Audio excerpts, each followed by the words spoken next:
Hello guys, আসসালামু আলাইকুম। সকলে ভালো আছেন, আমিও ভালো আছি। আজকে আবার একটা নতুন ভিডিওতে আমি সকলকে আমন্ত্রিত। আজকে আমরা সরাসরি কোনো হাতে না গিয়ে আজকে চলে এসেছি সরাসরি কষাই দোকানে এসে তো আমি অবাক। এই যে দুইটা দানব আকৃতি মোষ এনেছে তারা। এখন মোষ দুটি দেখতে দানবের মতন, খুব সুন্দর মোষ। তারপরে আবার খেতেও দিয়েছে, দেখতে পাচ্ছি যে ভুসি চিরা শুনলাম। এখন এই দুইটা মোষের দাম কীরকম আজকে আমরা এটা জেনে নেব, যে এই দানব আকৃতির দুইটা মোষ সে কয় টাকা দিয়ে কিনলো এই কষাই সার। কষাই ভাই বললো যে এই দানব আকৃতির দুইটা মোষ কিন্তু তার 6,20,000 টাকা লেগেছে।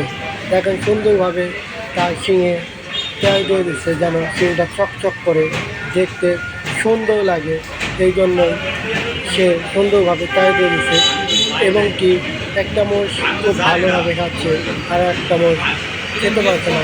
মোষ সাধারণত একটু হাঁটলে হাঁপিয়ে যায়, এই জন্য ওই মোষটা একটু হাঁপিয়ে গেছে। আর যে মোষটা খাচ্ছে সেটা খাবার খাচ্ছে, সে মোষটা একটু কমে হাঁপিয়েছে, দেখে ভালো খাবার খাচ্ছে। তারপরে গরুর মাথায় শিঙে তেল দেওয়া হচ্ছে, দেখতে পাচ্ছি। খাবার হিসেবে তাকে দেওয়া হয়েছে ভুসি চিরা। চিরা খাইলে মোষের ঠান্ডা অনুভব করবে, কারণ কি চিরা সাধারণত পেট ঠান্ডা রাখে, এই জন্য চিরা খাইতে দিচ্ছে।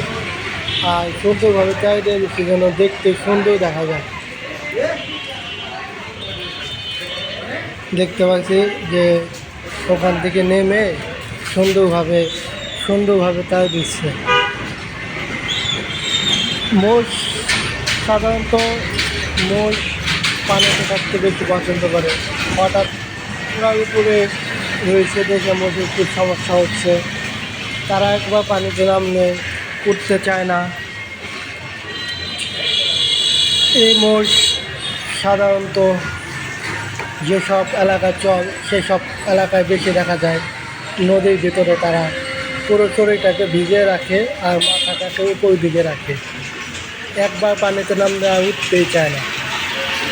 এই মোষের দাম নিয়েছে, আমি বলেছি যে 6,20,000 টাকা। দেখেন 6,20,000 টাকার মধ্যে কি দানব আকৃতির মোষ কিনে আনলো কষাই, তার বাজারে সবাইকে তাক লাগিয়ে দিয়েছে দেখার মতন। কি সুন্দর মোষ দুটা। আমরা কোনো হাতে না গিয়ে সরাসরি চলে এসেছি কষাই দোকানে আপনাদের কিছু আজব জিনিস দেখাতে। আমি আগে খোঁজ পেয়েছিলাম যেখানে দুইটা দানব আকৃতির মোষ কেমন লাগলো আপনারা নিজেরাই বলেন। আর যদি ভিডিওটি ভালো লেগে থাকে অবশ্যই আমার চ্যানেলে নতুন হয়ে থাকলে অবশ্যই একটা সাবস্ক্রাইব করে দিবেন। আসসালামু আলাইকুম। কি দেন না